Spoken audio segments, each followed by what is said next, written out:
Well, welcome back to the Stadium of Light. Still pumping behind us here, and the sun has come out as well to add to things. Things are looking brighter this afternoon. Well, it's that difference, isn't it? Doom and gloom last week, sun's come out, and 3 points on the board for Sunderland, early kick-off.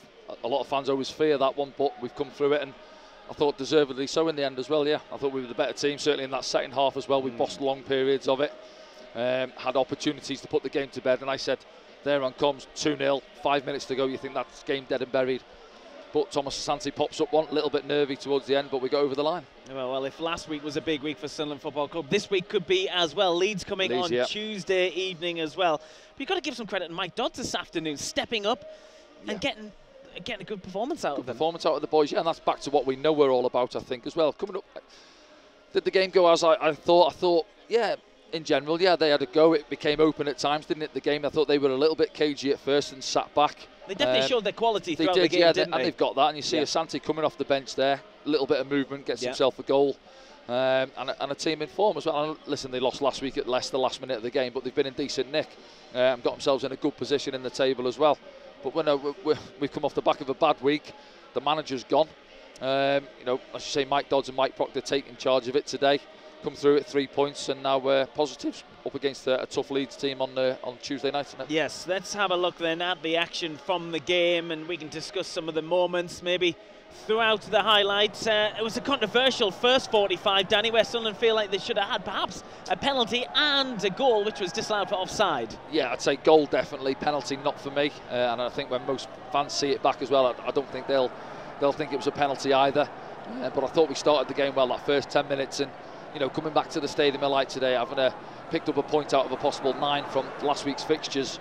You know, could have been tough if they got on the front foot early on, West Brom, but we never. I thought we started well, but they did have this half chance really early on, didn't they? Ball into Madja, and he just overruns it too much, and it invites the challenge and allows Dan Ballard to come across. And I thought Dan was immense back there today. You know, you can talk about their goal, though. Asante just gets across him for it, but other than that, he was excellent. Dan Ballard got himself a goal. He did, yeah. You know, header after header, clearing it out from their set plays. They had good numbers, didn't they, from set pieces this afternoon, West Brom. But he was excellent back there, along with the other defence. You know, Luke O'Nien, both fullbacks I thought were excellent as well. So yeah, it was a good performance. Just looking back through some more of these moments there. I'm trying to get some stats up as well. While you here's the big moment now. Yeah, this is the one, isn't it? Job does well initially, doesn't he? Puts pressure on the goalkeeper, Palmer. Gets the block in. Oshish with the shot. He makes a mess of the first one, the goalkeeper. It's rolling back towards his line. You think it might have gone. I think the defender possibly gets there and clears it. But when we see it back now, yeah, it's one of them for the linesman. He'll look back at this and he'll be disappointed, you know, as officials are. I'd imagine when they make mistakes in games, and you can look at the cut of the grass and it's there for everyone to see. You don't need VAR, you don't need lines to draw it up. And Job's there to poach it and to finish it, isn't he? And he thinks he's got his, I think it would have been his 4th goal of the season.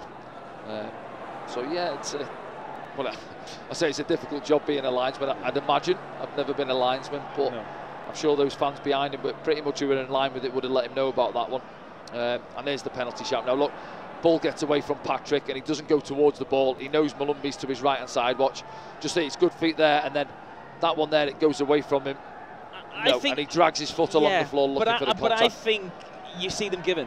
You possibly do, yeah. Do you know what? From the ref looking at it, he's probably looking behind it, and it happens fast, doesn't it? We're slowing it down, we're getting another angle to look at it.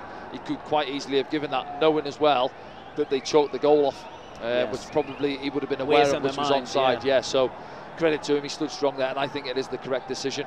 And then West Brom had a little bit of a spell, didn't they? I think in that first half they had sort of 5 minutes earlier on, a couple of set plays. Mowat had a strike, didn't he, past the post? Yeah, he did, yeah. And then they had another little spell here as well, where they pinned us back a little bit. But in general, we had good control of the game, I felt, and bossed large parts of the game. Well, let me tell you the stats, because they've just came into us here. Sunderland had 53% of the possession to 47 Norwich, which is probably about right. Yeah, I was going to say Sunderland having 4 shots of them on target, 4, and just the 1 shot on target for West Brom, according to these stats. Well, would have been 4 shots on target and 4 for all. Dan Neal's just put one over the bar there. I think Echo had a shot over the bar, didn't he? Yeah. So, yeah, I'm not sure where the stats man gets that from, but yeah, no, I think in general we had the better of the opportunities and the openings as well. Let's have a look now as we obviously into the second half. Good numbers forward, I think, as well today. I mentioned there defensively we were good, but both fullbacks as well getting forward on either side of the pitch when they had the opportunity is the big one, isn't it? And yeah, you can see. I mean, that's pretty much our view. Yeah. again, I'm going to help look where the ref is though. He probably can't see that. He's looking straight down the line of it, and only from this angle really you can see him brush it with his glove, can't you? So I think there, the fourth official who's down, probably having a good look at it, can probably say to him, that's off the keeper's gloves, that's a corner. Do you know what I mean? To help him out there. I know what you mean, yeah. Yeah. It is only a little feather, isn't it, off his glove, to be honest. I think it's going in. Jack, yeah, see it now. It's either going in or maybe I think it's one of those that'll come inside that way. Yeah, possibly. Of the post. But yeah, I think we're on top now. You know, you can feel the momentum, and you know, Corbron makes a couple of changes, doesn't he? Didn't really have too much of an impact when they come off. I think it was Chalobah and Thomas Asante, the first two he brings on in the second half, but didn't really turn the game in terms of possession as such. They looked on the counter attack. If they were a little bit better, these moments here, you're panicking. Dan's on a yellow card here, but then. Yeah. It follows, he just loses his foot a little bit, hasn't got that burst of pace to get away from Dan Ballard, and the opportunity goes away. There's Pritchard, and I think Pritchard, when he come on, his ball into the box was quite good there. You know, that one, his pace on it as well. Keeper gets under the flight of the ball, and you see Jack's reaction. Feels he should have tucked it away, or he could have put it on a plate for Patrick. But what a header that is! Yeah, a few minutes later, decent delivery, a near post, and it's a good header because he's 5 yards or so past the near post, isn't he? Just look, gets across Chalobah there, a little bit of movement, which Dan gets done with by Asante later on. But yeah, pace is on the cross, just guide it on target. And I think, yes, we've slowed it down. I think it's a difficult one for the goalkeeper. It's passed in there before he knows it. Past him, doesn't it? And we deserved it, I think, at that moment in the game. We'd had pressure, you know, we'd had moments where we're peppering the goal, really. And yeah, we deserved the lead at that moment in the game. Fantastic goal for Dan Ballard, and then Sunderland, of course. Have a look at this. Oh yeah, that was that deflect. We'll get given for a goal kick, didn't it? But yeah, you could see quite clearly there. I think it comes off Job's head, so that balances itself out maybe for the goalkeeper one. And it's unfortunate there. Is it Townsend? Yeah, he does really well to deal with it out the sky, but unfortunately for them, he loses his foot in, and then good composure from Dan Neil. We've seen it from him time and time again, haven't we? Almost plays beyond his years, really. Doesn't panic. Naturally, you'd expect someone there, maybe just a firm side foot finish bottom corner. And I think the keeper goes for that one because he sits him down, look. And it's good from Alex Pritchard, isn't it? Good awareness because they're getting back at him here. He's coming away, and he just reminds me a little bit of Gucci's at Wembley that time. Yeah, for the winner of Nagidi, yeah, just a little bit of composure. And a little dink, isn't it, really? And he knows it's in. Obviously, we're looking and thinking, is it on target? And straight away, as soon as it leaves his foot, he's away celebrating. The referee does play advantage there, by the way. And then I think that was 84, was 84, like 5 minutes gone there, and I'm thinking 5 minutes left. Scored, yeah. 2-0 up, pressure's off us now, relax, keep the ball, see the game out. Said it's it, commentator's curse, I thought. Say that next time. No, exactly, yeah. I think that's the only disappointing thing today. Yeah, they had a few, but another game without a clean sheet, and the lads back there deserved it. But just have a look now, Asante. Dan, look, there's a quick look at him there, thinks he's in a good position, and then Asante just on the move between the two centre-halves. Just over the decent ball in, to be fair, over the top of Luke. Pippa with the ball in, yeah. Yeah, and then no chance for Anthony Patterson. Little glance, and it's all it needs, isn't it? Up and over him, far corner, and then we're thinking, oh no, here we go. We're going to get a little bit nervy, and I think this, and I think a lot of the fans now will probably see it back. I think that could easily be given. Just have a look now. He just nicks it a gear, doesn't he? Goes across Luke. Right, Danny. We've seen about 5 times now. Yeah. In real time, I thought it might have been given. Yes. Second, third, fourth time I've seen it. I think it might be given. That time, because we've just seen it back for the first time in real time. Yeah. I think the referee's seen that Sarmiento may have been looking for it a bit. Again, is he looking? Is the contact straight away? Yeah, there's contact, isn't it? Is Luke wrong side? I'd say yeah. Does he play the ball? No. I think if it gets given, well, if it's an incident at the other end of the pitch, Jack Clark goes past them. There's 35,000 Mackhams in this stadium shouting for a penalty. But I think at the back of his mind, perhaps, the goal is the Roberts penalty shout in the first half. Yeah, maybe. Thinking, I haven't given that one. And the Job goal that wasn't. And the Job goal. Yeah, possibly, yeah. And it's right at the end of the game as well, isn't it? So, listen, I mean, that would have been unlucky for Sunderland if they weren't. It would have been, yeah. But I think if it's given, I don't think you could argue it. I've got to be honest. I think the one, I think it was Ipswich earlier in the season. Jack Clark got across his man. Wasn't given, similar to that for me. It's not. I don't think it's shoulder. I think Luke's wrong side. Panic always sets in as a defender, leans into the back of him a little bit. You can say he goes down easy, but well, is the contact? Yes. So, listen, you get him and you don't. That one's gone for us this afternoon. We've got 3 points in the bag. Yes, there has been a couple of games at lunchtime today, ourselves being the other one. Leeds have been in action, and they have won away at Blackburn Rovers.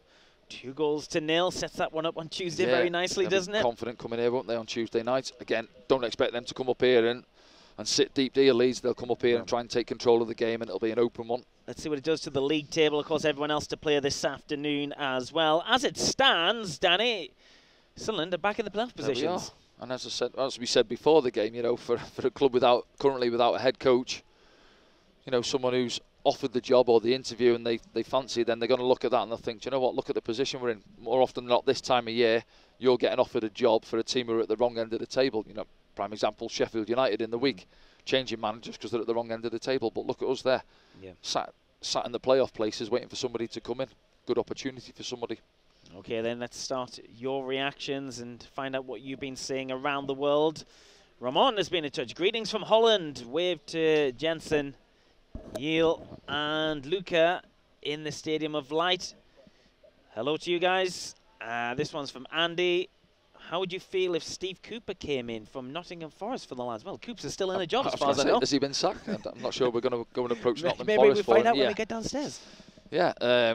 Well, he's on the ropes, Steve Cooper, yeah, but he's actually done a really good job there, hasn't he? Well, of course he has. Yeah, and he knows it. He's not daft. I mean, they got beat 5-0, didn't they, last game? So yeah, he is obviously under pressure. But naturally, as a manager, well, you start losing games of football. That's what happens. Yeah. But yeah, he's still in the job. Obviously, some of the other managers and coaches that have been mentioned are in jobs as well. But no, I don't think Steve Cooper is the one at the top of the list. Okay, then let's move on to another point for Bradley, who says, "What was your man of the match today, Danny?" Good question. I would go. Few candidates out there. Draw some candidates up then. Right. Well, my list would be, you could go through most of the back lads there. Dan Ballard scored. Just only one at the end. Maybe. Goal at the end. Yeah, I was just going to say man of the match, but he's got himself a goal. Yeah. You know, tower of strength back there. Headers out of the back. Tackles in. Trey was excellent. Niall Huggins gets up and down the pitch. Good engine on him. Luke as well. Yep. So back lads were excellent.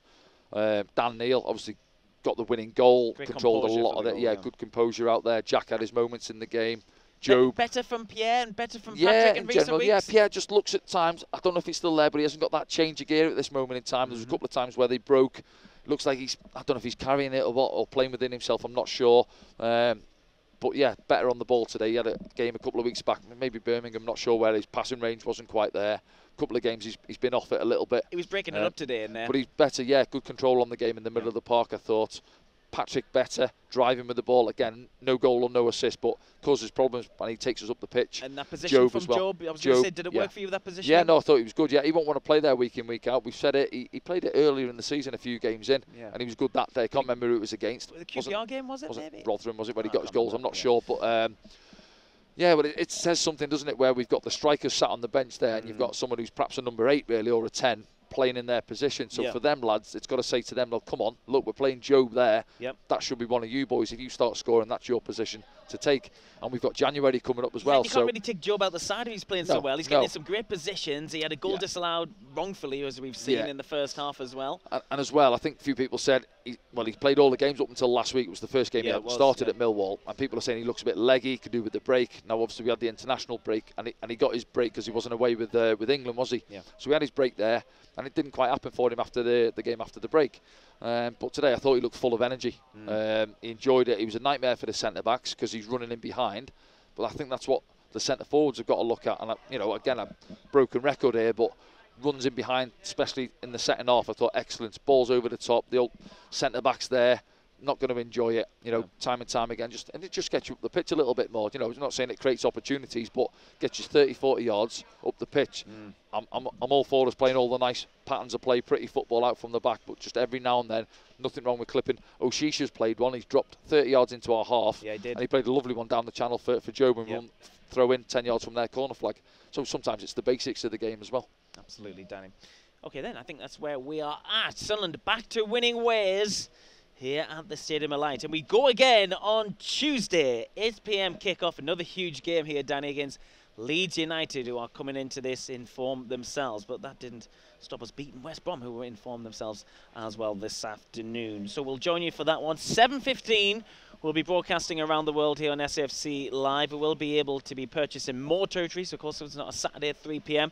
So go and get your matchday streaming passes right now at sfc.com. You can also access that game via the SFC app as well. Don't forget this new clothing range. It's going on sale on Monday, 10 a.m. online and in the club shop as well. Have a good weekend. We'll see you Tuesday.